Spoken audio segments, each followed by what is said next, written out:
Es īstenībā ne tikai esmu šeit kā stālis bērīts saimniece un ar zirgiem darbojos, bet patiesībā es esmu turisma gids un es strādāju ar ienākošo turismu un arī ar izejošo turismu. Es strādāju ar klientiem, kas brauc, viesiem, kas brauc uz Latviju, skatīt Latviju un Baltiju, pa Baltijas valstīm.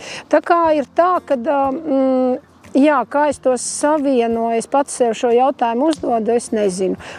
Mans pamatklients Baltijas valstīs ir itāļi, jo es pārvaldu itāļu valodu, es runāju itāliski, un es esmu viņiem kā gids, kas prezentē Latviju.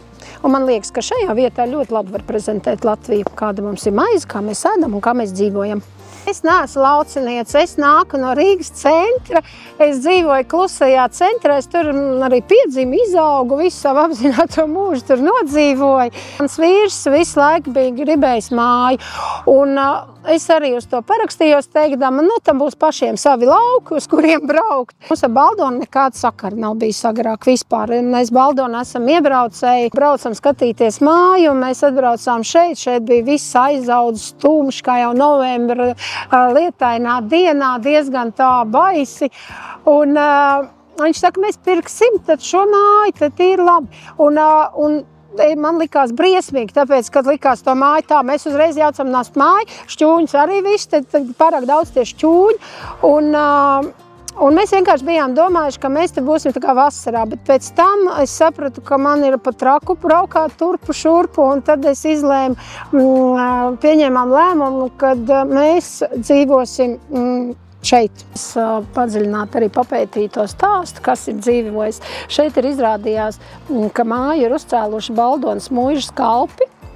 Te arī viņi ir fotogrāfija, viņiem bija meita apprecējās ar tepat no vecumniekiem tādu Andreju, un tā viņi ir saimniekojuši, un viņiem arī bija meita.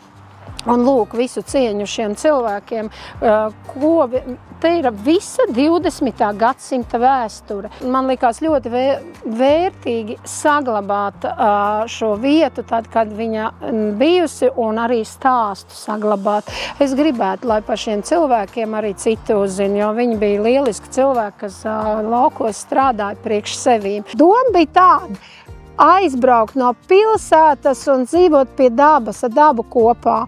Man, piemēram, pēc darba tik tiešām ļoti uzlādē daba. Man vajag vienkārši iziet ārā, parunāties ar kokiem, paklausīties putnus, tagad parunāties ar zirgiem, un man ir viss kārtībā. Un tieši tas arī bija, es gribēju to nodot arī bērniem, ka lai bērni iemācās izdzīvot bez tādām ērtībām arī kaut kādā ziņā. Pirmais, ko mēs izdarījām, kad mēs atbraucām, mēs atbrīvojāmies no televizora. Mēs uzdāvinājām televizoru vienai citai ģimenēm, jo mums nebija laiks skatīties televizoru. Un bērni kaut ko tur izrunājās, bet es viņiem piedāvāju grāmatas.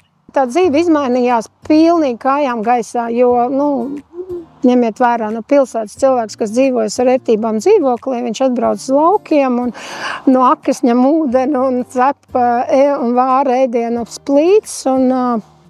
Un es iemācu, man vienmēr likās interesanti, kā agrāk taisīja maizi, kā agrāk darīja, kā taisīja biespienu. Es visu tos procesus izgāju cauri un es visu, ko māku. Un īstenībā es tagad varētu teikt tā, ka tās ir manas zināšanas, un es ar šīm zināšanām nepazudīšu, jo, piemēram, mēdz gadīties, ka elektrība nav.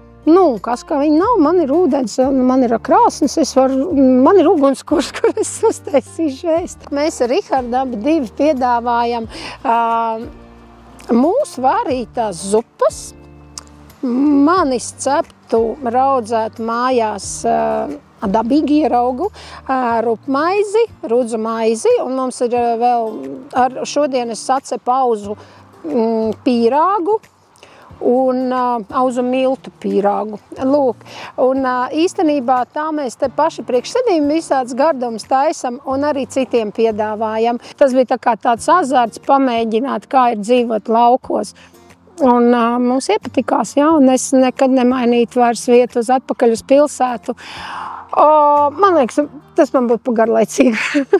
Mūs var sameklēt visvienkāršāk ir Facebookā, Stallis Bērītis un Instagramā, kā arī Exit Rīgas informāciju var dabūt par mums un vēl noteikti, ja jūs sadomājat pie mums braukt viesos, lūdzu jāpiesakās iepriekš, lai mēs sagatavojamies jūs ar atlaistām rokām uzņemt.